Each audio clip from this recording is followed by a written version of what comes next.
Hi, my name is Mike Veny, and in this video, we're going to talk about how to prepare for a recession by staying sane with layoff news. Easier said than done, right? Disclaimer, I'm a little under the weather right now. Got my little special tea right here because I'm getting over a cold, so if I don't seem like my usual self or have to cough like that, well, that's why. But you know what? I really wanted to record this video because it's so important, and this was my scheduled recording time in between traveling, so I decided to do it. And you could totally get on my case in the comments and start like rubbing the whole self-care thing in my face. Take care of you, Mike. But needless to say, we're here. And a recession is when economic output, employment, and consumer spending drop. And basically, it's going to affect your job and my job and just our money. And people don't like to talk about money sometimes, but money is not everything. But money is a lot of things in this world. It's our shelter, transportation, our food. It's what we need to just keep life moving, you know? So when our economic situation is threatened, it can really bring on anxiety and other mental health concerns. If you've got mental health concerns, it'll make them worse. So it's really important that you do everything you can to address your mental wellness as you prepare for a recession. It's going to happen. It's not thinking negative. It is what it is. It's going to happen. So the simple answer is to just don't look at the news. Just don't look at it, right? Easier said than done. Sometimes what happens with news, I was trying to think about how to explain this to you, is what I like to call complaint connections, a form of trauma bonding. This was done a lot during the recession, actually during the last political election, the last presidential election in the United States, where people had their political views. You know, people who thought the same way as them that they knew they would share memes with and rant on social media with and commiserate with. And sometimes doing that actually feels like you're bonding with someone, and it's really a toxic bond. It's not good for anyone.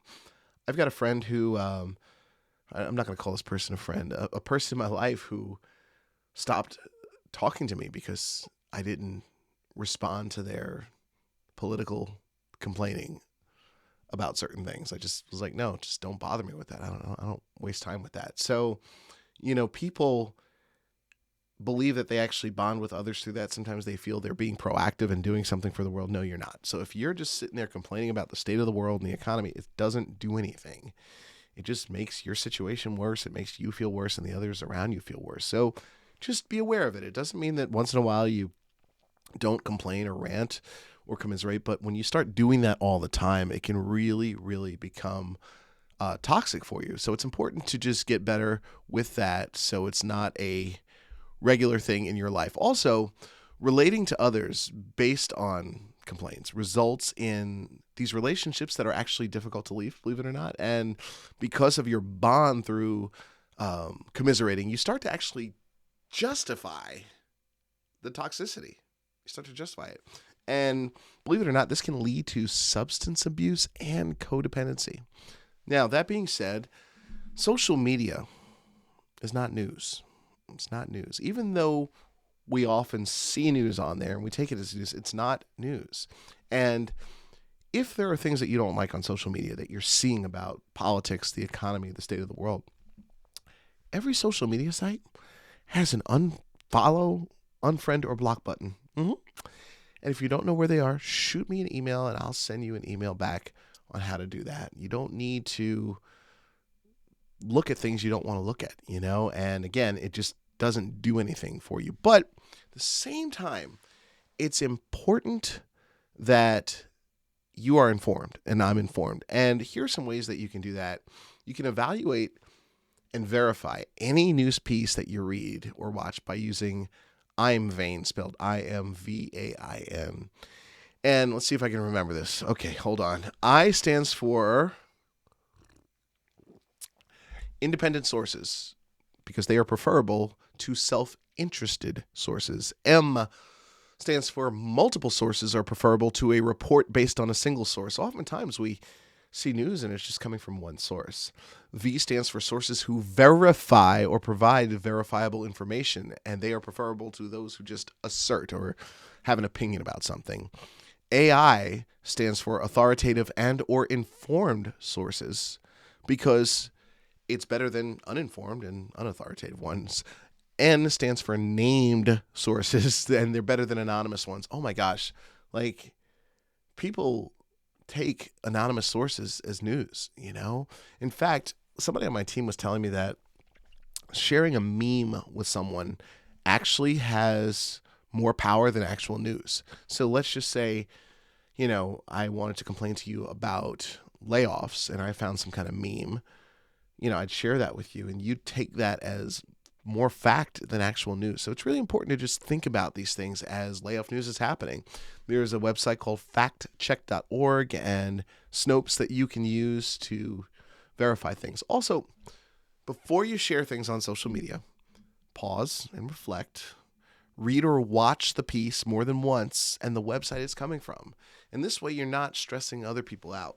You can also use a news app and just use it once a day. Read it once a day. But the best thing that I've ever done when it comes to news, I started getting my news in print. Yep, print, actual old school. They send it to me in the mail. I got to open it up. I smell the pages. I love the smell of the pages. And it's interesting how you consume news differently when it's on paper versus something you can click on your mobile device. With that, stop breaking news alerts. You know, it's not doing anything for you. And if you've got anxiety around the recession, it's going to make it worse. But my friend, mentor, and therapist, John Terrell, taught me that the antidote to anxiety is action. Yeah, just take action. And it starts with actually asking some questions. And I'm going to give you some examples of this. So we've got a recession coming up. Asking yourself the question, what am I really afraid of? So I asked myself this before this video. What am I really afraid of with this recession? And the truth is, I'm afraid of my business having to close and losing my home.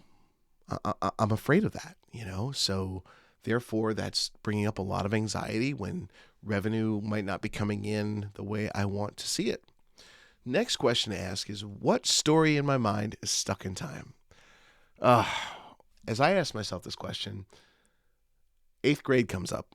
About to get emotional here. When my dad got laid off from his job, and I don't really remember like what happened, but I just remember the emotion in the home and how stressed out my mother was and how scared I felt.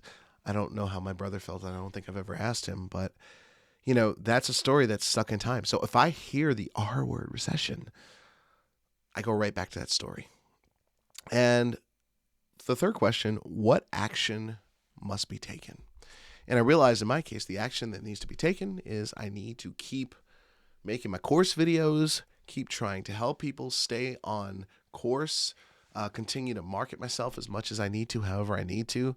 And you know what? Trust that it's all going to work out as it always has. So those 3 questions again are, what am I really afraid of? What story in my mind is stuck in time? And what action must be taken? Ask yourself those 3 questions if you start to get anxious during a recession. It's really going to help. So, in summary, healthy news consumption habits are the key here.